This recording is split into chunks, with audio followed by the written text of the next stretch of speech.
Hello and welcome to the Tea Party Hardy channel for a review of Mr. Mayor, the new show with Ted Danson. Alright, we're going to take a look at the show from the point of view of what it's about and also when it was filmed and how it was filmed during a pandemic. Because I hope you're looking at the picture right now from a scene from Mr. Mayor, a show filmed in a pandemic. And I want you to see real close how those people are sitting. Oh, but they're outside, they're safe. I'm sorry, but didn't the president say that as well in 2020? And they still called it a super spreader and all those people got sick? Oh, but these people were all tested. We heard that before they could go back to filming. They all had to be tested. So were the people at the president's events. Didn't matter. They still all got it. Take a look at this. This is produced in Hollywood, Mr. Mayor, so that the same folk that are telling us, oh, evil, evil orange man bad. Oh, thank God he's gone. Oh, he was terrible. Look how bad he ran the pandemic. What do you see here? And this is filmed during the time of the highest cases on record every day. Every day a new record is being broken, has been broken for a month now, of cases and spreading and unfortunately deaths. And this is what Hollywood did. This is what Hollywood filmed, and it's not just this scene. When you continue just a little bit deeper into the show, let's see if it's going to do it. I want you to, so they have all these girls sitting like, you can't get them any closer to each other. This girl's reaction right here, this is accurate for what's happening. No mask. I mean, where I work, we get tested every week, and we still have to stay 6 feet, and we still have to do the 6 feet, and we have been told we will be written up and fired if we don't. And look what Hollywood's doing. Look what Hollywood's doing. Boy, it's just not going to do it, is it? Let's try that one. There we go. Okay, so I don't want to get a copyright strike, but I want you to see what they did with the adults, because those are the younger people. Now let's take a look at what they did with the adults. There's Mr. Danson himself, playing the part of the mayor. Let's see, what are we doing here? Okay, so this guy's a great actor. He was on a show that came on the same time as Ted Danson's show, The Good Place. It was on the same channel and everything, except his show didn't get picked up. But I'm glad to see him working again. Sad to see him working under such dangerous conditions, and I'm not mocking that. Okay, now look at the age of these people.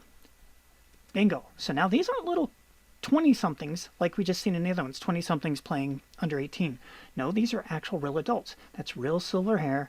That's real, these are real old people. Okay, let's just get down to it.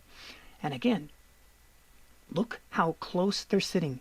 This man's shoulder is inches away from this woman's. This is being filmed at a time of the greatest pandemic in Los Angeles' time frame. And this is how Hollywood treats it. And yet they had the nerve to say that President Trump's stuff was all super spreaders. Guys, and hello, on this channel we pointed out several times on the Christmas seasons with all the Canadian productions, they did the exact same thing, and we didn't hear anything of all them dropping dead. Well, I wonder how many of these extras and stars are going to get nailed. And let's face it, Ted Danson is not in the I'm going to be fine group. He's not, and neither is this lady.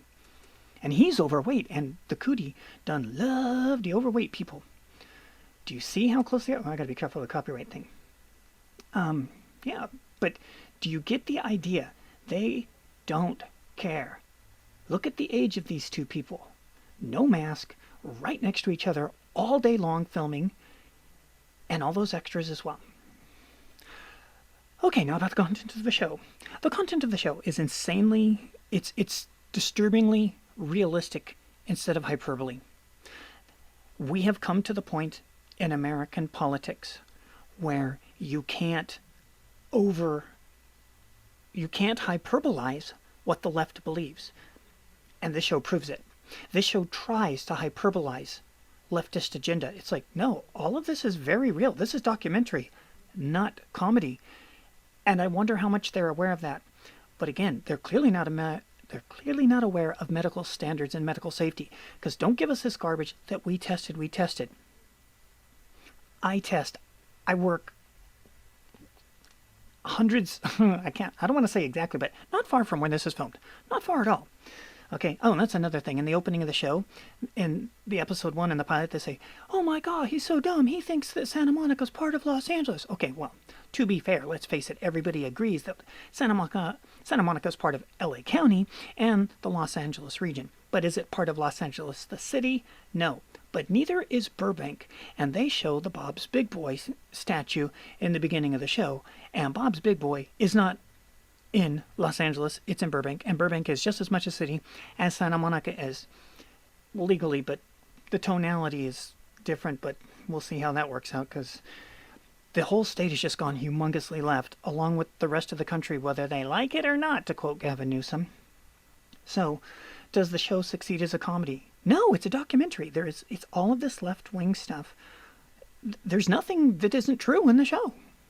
So there you go. If you want to watch a show that feels like a documentary without jokes, because, sorry guys, you can't outdo what the left is actually doing.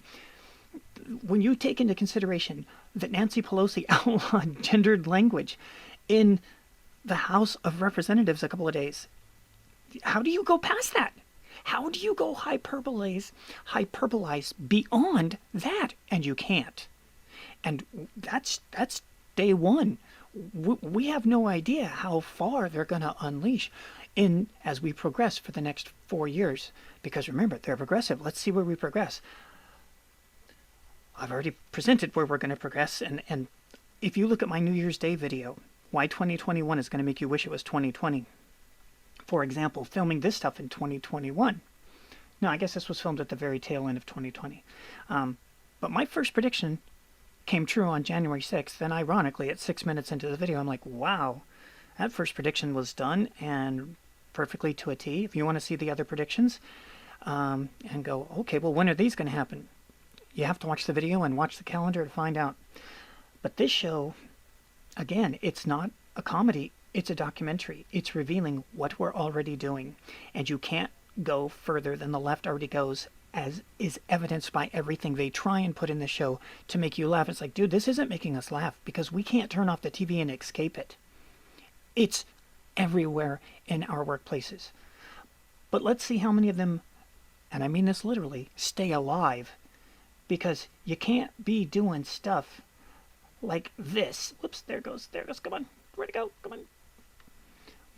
You can't be doing stuff like this and keeping alive. You can't. Now, let's be sure. Most of those people are in the group that are 85% asymptomatic. Lucky them. But that's not true of the older ones. But even if they are 85% symptomatic, were we not told for months now, because keep in mind, California's edging up on a 1-year lockdown, you can't do this, because if you do this, you'll kill grandma. Well, Hollywood doesn't give a crap about grandma. You can see all the people over there, you see all the people over here, and they are as close as you can get. Now, their chairs aren't actually touching, but look, inches, inches, inches. Thanks for watching. We'll see you in the future.